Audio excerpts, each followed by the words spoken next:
perpajakan secara singkat nanti oleh narasumber kedua kita. Setelah itu nanti kita pada sesi penutupan nanti ada pembagian door prize kayaknya ya, itu belakang itu sudah siap ini ya.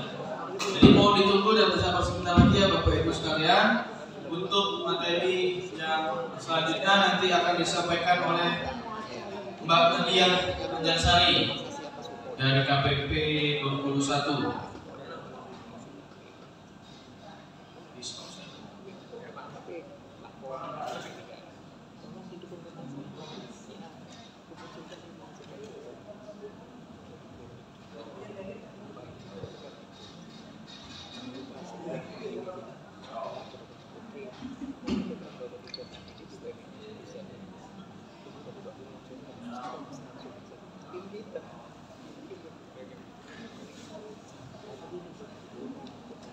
Untuk Bu Nadia Anjarsari, silakan. Assalamualaikum warahmatullahi wabarakatuh. Waalaikumsalam warahmatullahi wabarakatuh. Udah mau cepat kita cepat tepat lengkap. Oke, perkenalkan dulu, nama saya Nadia Anjarsari. Boleh dipanggil Mbak Anjar boleh, Mbak Nadia boleh. Karena masih kecil jadi panggilnya Mbak aja. Oke. Bentar ya, lagi di-share screen dulu.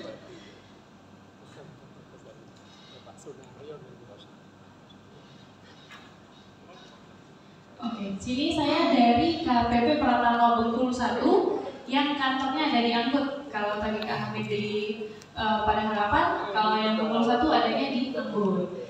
Di sini saya akan menjelaskan sedikit tentang kewajiban perpajakan bagi wajib pajak UMKM. Nah, tadi kan pembukuannya udah dijelasin tuh, udah ada aplikasinya juga. Nah, sekarang ini adalah salah satu fungsi dari pembukuan tersebut, yaitu pada saat kita melakukan kewajiban perpajakan. Nah, untuk UMKM sendiri, itu perpajakannya diatur khusus di Peraturan Pemerintah Nomor 23 Tahun 2018. Sekarang disempurnakan juga dengan Undang-Undang Nomor 7 Tahun 2021 tentang harmonisasi peraturan perpajakan. Nanti kalau mau baca boleh ya di PP 23 Tahun 2018.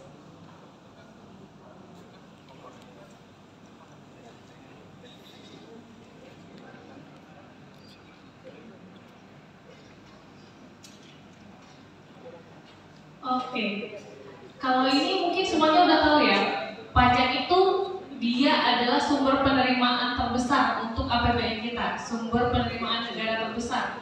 Persentasenya di atas 70%, ini data tahun 2020, sekarang lebih dari itu, 70% lebih. Jadi 3/4-nya sumber pendanaan kita semua itu, sumber pendanaan negara itu dari pajak yang kita bayarkan.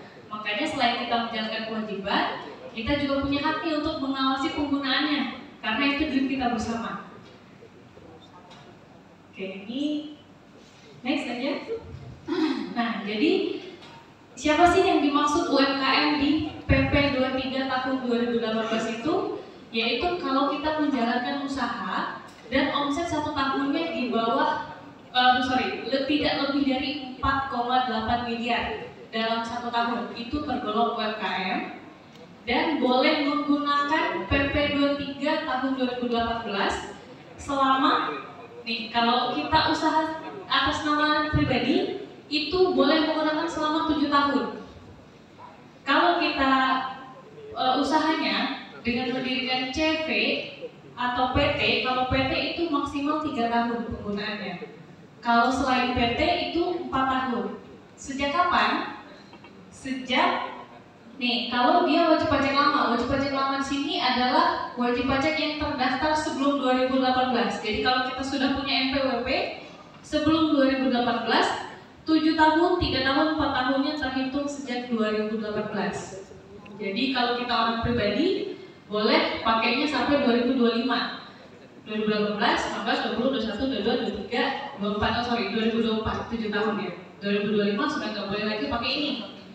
Tapi kalau kita terdaftarnya baru 2020 misalnya, kita terdaftar NPWP, jadi hitungnya dari 2020, 21, 22, 23, 24, 25, 2025, 2026 baru nggak boleh lagi pakai PP 23 ini. Selanjutnya, kalau kita tadi terdaftar 2014 misalnya ya, 2014 tetap dihitungnya dari 2018. Ya, kalau sebelum 2018 kita udah terdaftar, tetap start point-nya 2018. Kalau setelah 2018 misalnya kayak tadi baru 2021 atau 2022 baru punya NPWP, hitungnya dari kita terdaftar. Dari 2022 berarti kalau buat 2022. Nah, kewajiban perpajakannya apa aja sih yang tertera di PP ini? Itu ada 4. Yang pertama kita harus daftar, hitung, setor, lapor. Ini 4 ya, daftar, hitung, setor, lapor. DHSL. Di sini ada yang belum punya NPWP?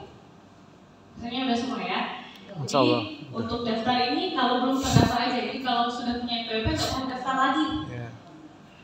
Nah, daftarnya sendiri sekarang semuanya online di irek.pajak.go.id. Nanti tinggal klik daftar untuk punya akun, baru masukkan syarat-syaratnya. Kalau orang pribadi cuma scan KTP aja atau foto KTP. Kalau kita tadi perusahaan misalnya CV, koperasi, PT, tinggal akta di scan, sama satu lagi foto KTP dan NPWP seluruh pengurus. Dan setelah daftar langsung jadi NPWP-nya. Contohnya seperti ini punya saya. Nah, jadi ini ya, untuk tampilan terbarunya seperti ini. Kalau dulu mungkin Bapak Ibu punyanya yang seperti ini. Ya. Nah, seperti ini ya. Nanti kalau sudah punya akun DJP online, nanti bisa lihat tuh tampilan terbarunya seperti ini. Saya juga masih punya kartunya yang lama. Oh, itu yang baru ya. Dan satu lagi di sini jadi catatan, di sini ada nomor NPWP. Di bawahnya ada lagi NPWP 16 judulnya. Kenapa ada NPWP 16? Jadi per Juli 2022 kemarin sudah disahkan peraturan bahwa NIK itu dipersamakan dengan NPWP. Jadi yang sudah punya NPWP seperti saya ini ada 2 nih nomornya. Ada yang 15 digit yang gede, satu lagi ada NPWP 16. Ini nomornya nomor NIK. Nomor nih. Tapi yang harus jadi catatan, nggak semua yang punya NIK itu wajib jadi wajib pajak atau wajib bayar pajak. Tetap ada syarat ketentuannya. Dan kalau kita punya NIK, itu nggak otomatis kita langsung jadi wajib pajak. Misalnya kayak anak sekolah, kan sekarang anak bayi aja udah punya NIK ya. Yeah. Kalau lihat di kakak ada NIK-nya semua. Itu tidak langsung otomatis jadi NPWP. Kita harus registrasi dulu di sini di IREK-nya ya. Aktivasi kalau sekarang namanya. Jadi belum tentu semua warga negara itu jadi wajib pajak. Tetap harus kita aktifkan dulu. Nah, selanjutnya cara hitung nih. Tadi kan udah daftar. Yang kedua hitung. Nah, cara menghitungnya ini tadi bersangkutan banget sama pembukuan. Nah, tadi ini ya, untuk UMKM itu yang disebut UMKM adalah yang penghasilannya atau peredaran brutonya tidak lebih dari 4,8 miliar dalam 1 tahun. Oke, terus di sini penghasilan dari usaha ya. Dan kalau misalnya kita punya cabang nih, misalnya punya cabang di Bengkulu Utara, punya cabang juga di Seluma, itu yang dimaksud omset adalah total seluruhnya.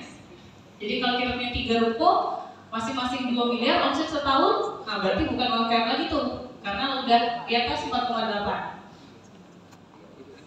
Nah ini ya, yang tidak termasuk tadi omset itu apa aja?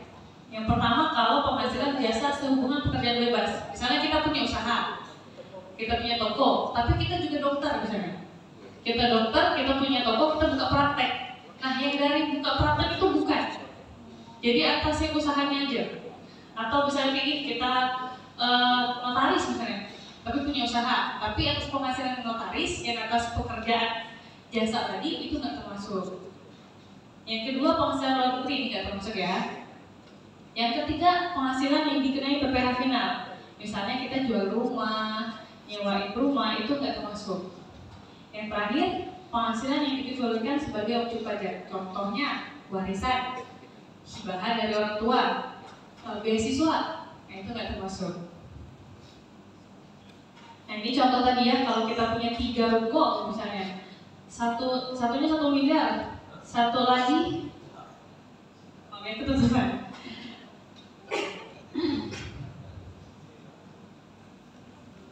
Boleh slide sebelumnya? Edi? Sebelumnya, Mbak? Lagi, ini udah kejauhan. Lagi. Sebelumnya, nah ya, kalau kita punya 3 cabang seperti ini, atas nama kita semua nih, misalnya Tuan A punya 3 ruko, 1 miliar, 2 miliar, 2 miliar. Ini udah nggak boleh pakai PP 23 karena sudah lebih dari 4,8 miliar. Contoh lagi nih PT nih. Kalau PT-nya kalau di sini intinya adalah tadi penghasilannya di bawah 4,8 miliar dan menghitungnya menggunakan tarif 0,5%. Jadi langsung aja dikaliin berapa penjualan dikali 0,5%. Penjualan per bulan dikali 0,5%, itulah pajak yang harus kita bayar. Tapi untuk pembayaran ini nanti ada penyempurnaan ya dari undang-undang terbaru. Nah, pelunasannya bisa setor sendiri, bisa dipungut atau dipotong. Dipungut atau dipotong itu dia maksudnya dipungut oleh pungut pajak. Misalnya kayak ini nih, acara ini kita transaksi sama Kambil BJPB, mereka adalah pemungut. Jadi saat kita bertransaksi dengan instansi, biasanya mereka langsung pungut pajaknya. Jadi atas yang sudah di instansi itu kita nggak perlu setor lagi. Kalau yang kita sama orang lain, sama masyarakat biasa, masyarakat luar, itu kita setor sendiri penghasilannya, pajaknya, sorry. Jadi kejauhan. Boleh slide sebelumnya jauh. Oke, sekarang kita ke cara bayar. Tadi sudah hitungnya caranya kalikan aja 0,5% dikali penjualan. Tapi nanti ingat ini ada penyempurnaan di 2022. Nanti kita bahas di akhir ya. Cara bayarnya gimana? Yang pertama kita harus punya kode billing. Nah, kode billing ini Bapak Ibu bisa bikin sendiri secara online, bisa datang ke kantor pajak, bisa juga kalau sekarang kan semua kantor pajak sudah ada layanan WA. Nah, jadi minta via WA aja nggak masalah. Nah ini ya, buat kode billingnya bisa online, bisa telepon kering pajak, bisa WA. Kebetulan ini saya cantumkan itu yang punya Bengkulu 1 ya. Nanti mungkin kita kasih ke panitia untuk Bengkulu 2 sama Curug juga kalau ada ya. Tapi kalau mau lihat lebih yakinnya, coba cek sosial media kami di Instagram, di Facebook, di Twitter, itu ada semua nomor-nomor layanan itu tertera. Nah, setelah dapat kode billing, kita bayar nih pajaknya. Bayarnya gimana? Bisa tunai, bisa non tunai. Kalau tunai kemana? Jadi kode billing tadi kita bawa nih ke bank. Bank mana aja boleh, nggak harus nasabah di sana boleh.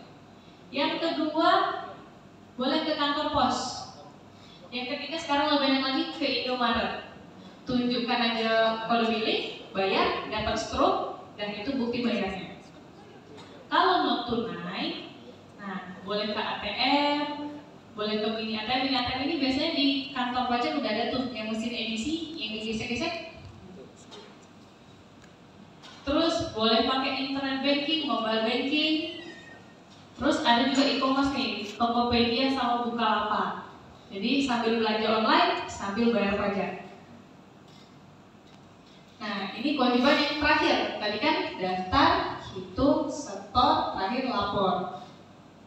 Lapor ini kalau untuk UMKM, formulir yang dipakai adalah SPT 1770.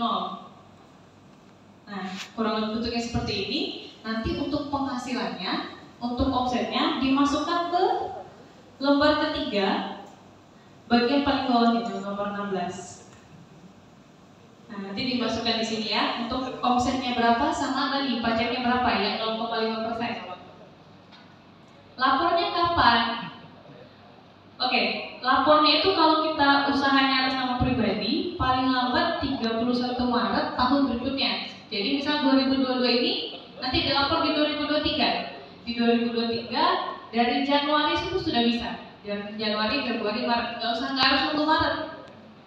Kalau kita badan tadi PT, CV, koperasi, paling lambat 30 April tahun berikutnya. ini juga bisa online nih, lewat e-filing. Nanti kalau sempat kita coba buka DJP online saya, kita coba praktek yang e-filing dan e-form sebenarnya satu lagi. Nah ini tadi saya bilang ini PP 23 itu ada penyempurnaannya. Bagi UMKM itu ada keringanan sesuai undang-undang harmonisasi peraturan perpajakan. Nah ini pembahasan tiga tadi NIK sudah jadi NPWP, tapi tidak semua yang punya NIK otomatis jadi wajib pajak. Karena kita untuk aktivasinya tidak otomatis, kita aktifkan sendiri. Yang kedua, nah ini tampilannya ya. Jadi kalau kita masuk DJP online sekarang sudah bisa pakai NIK. Kalau dulu cuma pakai nomor NPWP, sekarang bisa pakai NIK, masukkan sandi, login. Nah, ini tadi keringanan dalam pembayaran. Jadi daftar, hitung, setor, lapor. Yang setornya ada keringanan di sini. Nggak terlalu kelihatan ya? Iya.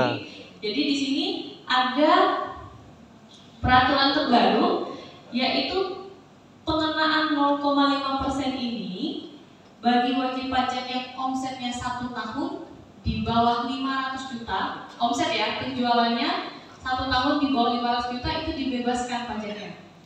Nah, jadi kewajibannya hanya yang lapor. Hitung dan lapor. Hitungnya kita tetap harus hitung ya, karena nanti kita harus tahu omsetnya berapa. Kalau di bawah berarti nggak setor. Nanti setornya kalau sudah lewat 500 juta dalam 1 tahun. Nanti kita simulasi juga untuk penghitungannya. Ini contohnya aja, tapi kita nanti coba pakai Excel aja ya, biar lebih enak. Nah, udah. Sekarang kita coba simulasi penghitungan nih. Kapan udah kena 0,5%, kapan belum ya. Dan satu lagi ini untuk yang pembebasan 500 juta itu berlaku per Januari 2022. Jadi untuk 2021 sebelumnya pokoknya berapa penjualan kena pajaknya 0,5%. Kalau di 2022 hitung dulu udah sampai 500 juta atau belum. Kalau belum sampai itu dibebaskan, tapi tetap wajib lapor. Ini kita coba hitung ya. 1 tahun. Dikit 500 juta. Oke, ini kita coba hitung. Kita sharing dulu ya.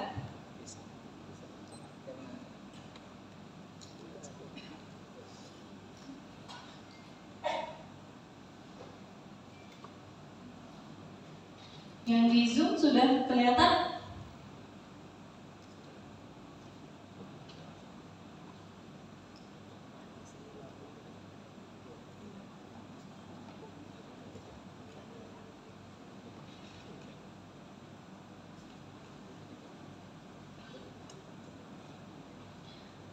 Udah kelihatan ya di Zoom ya?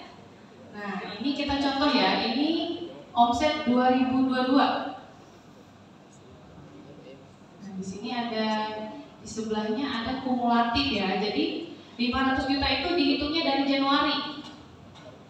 Misal nih Januari kita omsetnya 50 juta. Sudah kena pajak atau belum? Yang 0,5%? Belum. Belum ya. Di Februari 150. Belum. Lagi naik nih. Belum ya, karena masih 200. Di Maret 300. ya, 250. Oke. Cecam ya. 450 udah kena? Hampir. Belum ya, nyaris. Di April misalnya 75 juta. Sudah. Udah kena? Sudah. Berapa kenanya? 0,5%. Kenanya adalah selisihnya dulu nih. Ini kan 500-nya gratis. Nah, berarti yang kena hanya 25 jutanya aja. Berarti 25 juta kali 0,5%. Nah, Bukan kali tadi.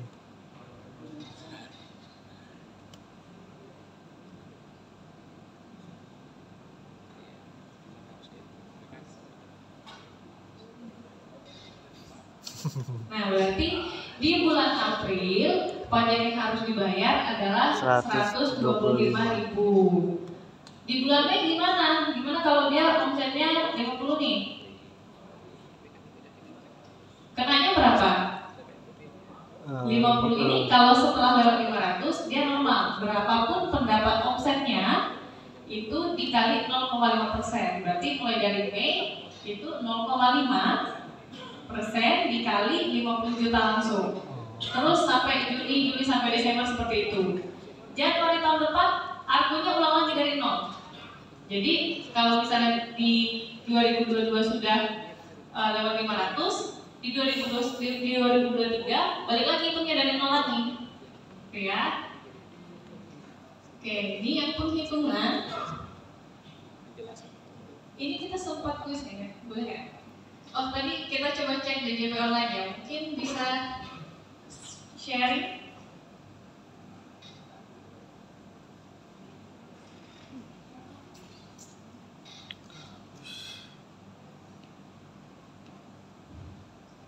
Nah, ini adalah tampilan DJP online. Jadi tadi ya, kalau kita sudah punya akun DJP online, enak tuh. Kalau lupa bawa kartu, tinggal buka DJP online-nya, kelihatan kartu digitalnya. Kalau butuh PDF-nya, tinggal klik kirim NPWP, nanti dia kirim PDF-nya langsung ke email. Nah, kalau kita mau bayar, tadi kalau mau bikin billing secara sendiri, mau bikin online, nggak mau WA atau nggak mau datang KBP, bikinnya di sini di menu bayar. Dibayar, nanti ada e-billing tulisannya.